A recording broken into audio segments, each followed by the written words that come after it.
Praat, breakthrough, nie breakdown nie.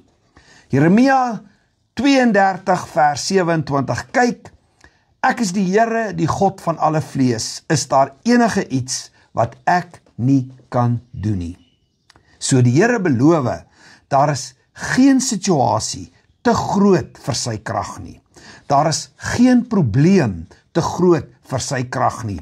En wanneer jy praat wat hy sê, word sy deurbraak in jou situasie vrygestel. Daar is net twee opsies wanneer jy onder druk is. Praat breakdown of praat breakthrough.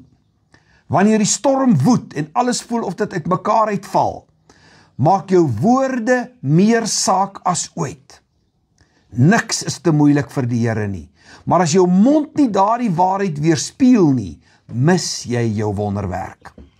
Deurbraak begin nie wanneer die omstandighede verander nie. Dit begin wanneer jou verklaringe dit doen. As jou woorde vol is van ek sal nooit, dis te laat, of dit gebeur altyd met my, versterk jy die tronk en breek nie daaruit nie. Maar wanneer jy verklaar, die Here is groter, hierdie draai om, en hy maak 'n pad waar daar nie 'n pad is nie, skud die gees realm. Jou stem is die poort na of breakdown of breakthrough. Jy voel dalk moeg, moedeloos of selfs gevoelloos, maar jou deurbraak hang nie van jou gevoelens af nie. Dit is stem geaktiveer. Die mure van Jerigo het nie geval as gevolg van krag nie. Hulle het geval weens gehoorsaamheid aan 'n gesproke woord. Dieselfde krag woon in jou.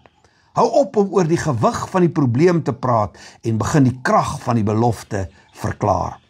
Vader, ek verander die manier waarop ek dink en praat wanneer ek onder druk is.